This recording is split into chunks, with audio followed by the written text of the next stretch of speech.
UNAM Chicago presenta 5 minutos de nuestra historia con el maestro Rubén Ruiz Guerra.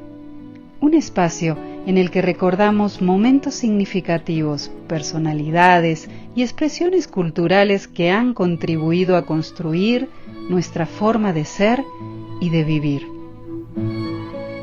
Buenas tardes, bienvenidas todas, bienvenidos todos a una nueva emisión de 5 minutos de nuestra historia.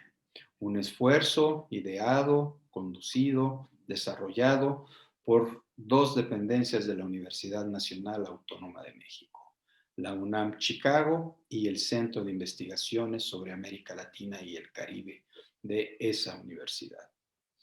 Soy el profesor Rubén Ruiz Guerra, investigador de ese centro de investigaciones, y el día de hoy vamos a platicar acerca de la batalla del 5 de mayo.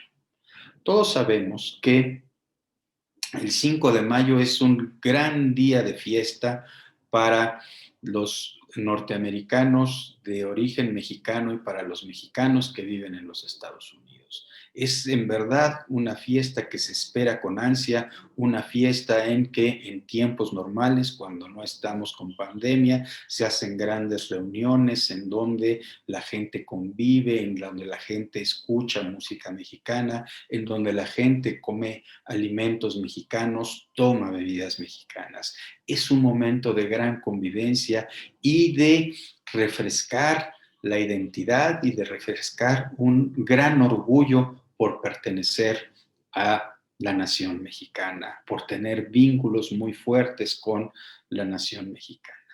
Pero, ¿qué es lo que se celebra el 5 de mayo? Tendríamos que regresar hasta el año de 1862 para recordar que el 5 de mayo de ese año tuvo lugar una batalla en la ciudad de Puebla, en México, entre un ejército mexicano recién formado con una enorme carencia de recursos, sin ropa adecuada, mucho menos con armas bien funcionales, pero que logró derrotar al ejército en ese momento considerado el más poderoso en el mundo occidental, el ejército del Imperio francés. ¿Por qué se dio ese conflicto? A principios del año de 1862, una alianza de 3 naciones se presentó a México con una finalidad muy concreta: pedirle el pago de una serie de deudas, algunas grandes y de muy larga data, otras de muy reciente creación y además con algunas triquiñuelas ahí por parte de quienes generaron esa deuda. ¿Quiénes eran esas naciones? Inglaterra, España y Francia. Insisto, pedían que se les pagaran unas deudas que en ese momento el gobierno mexicano se veía muy emproblemado para pagar. México acababa de salir de una guerra, la llamada Guerra de los 3 años, o también la Guerra de Reforma, en la cual mexicanos habían luchado contra mexicanos en una guerra civil por establecer un cierto modelo de nación.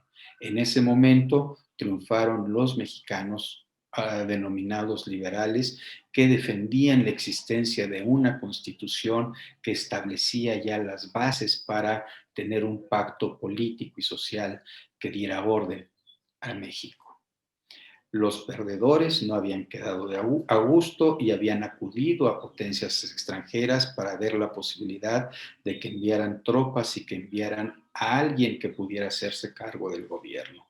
Ese alguien fue Napoleón III, el emperador de los franceses, quien decidió hacer un protectorado en México con una razón muy específica. Quería de alguna manera evitar el crecimiento, el fortalecimiento de la nación norteamericana. Curiosamente, que en ese momento estaba iniciando una guerra civil también.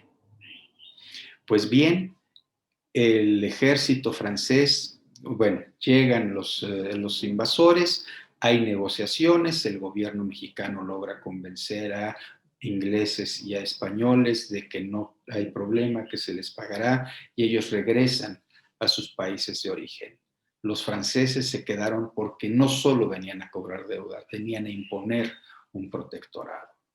Y es ese ejército francés el que quiere avanzar hacia la Ciudad de México, y en su camino se encuentra la muy importante ciudad de Puebla.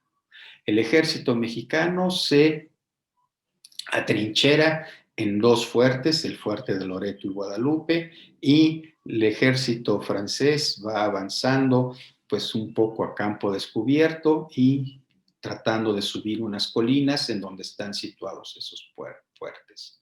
Hubo 3 embates del ejército francés, en los 3 no resultó exitoso, se retiró y todavía quedó algún tiempo a la espera de algo, no sabemos qué era. El hecho concreto es que al terminar el día, los franceses ya no se animaron a un cuarto asalto a los fuertes de Loreto y Guadalupe.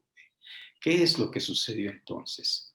Los aliados mexicanos de los franceses habían planeado atacar Puebla, atacar los fuertes desde la retaguardia, pero habían sido derrotados el 4 de mayo en la batalla de Atlisco, así es que no pudieron llegar a apoyar a los invasores franceses.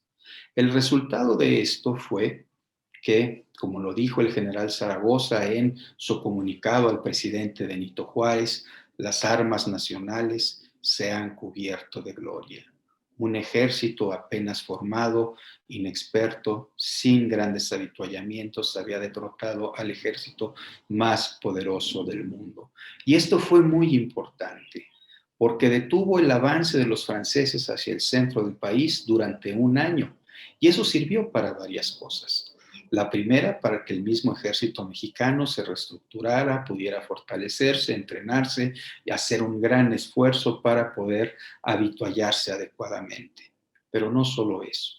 También sirvió para que las fuerzas en la guerra civil que se estaba desarrollando en los Estados Unidos se reestructuraran. De hecho, al principio de la guerra, los ejércitos de la Unión no estaban controlando la situación, era el ejército confederado el que lo estaba logrando. Con este año de espera se pudieron fortalecer las fuerzas de la Unión, las fuerzas del norte, como las conocemos coloquialmente, y lograron eventualmente dominar la situación en la guerra y vencer al ejército confederado. Entonces, de alguna manera, esto incidió indirectamente en el triunfo de la Unión en los Estados Unidos. Pero tal vez lo más importante es que esto significó como un fuerte impulso al sentido de nacionalidad y sobre todo a la lucha de la defensa de la soberanía, y esto no solo en México, sino en el resto de los países de América Latina. El 5 de mayo se convirtió entonces realmente en un símbolo del triunfo del esfuerzo, del triunfo de la voluntad, del triunfo de la identidad y de la soberanía del país que hoy es México. Y como lo dijo Zaragoza, y lo repito en este momento, el 5 de mayo recordamos que las armas nacionales se cubrieron de gloria. Muchísimas gracias por su atención y nos vemos en la próxima.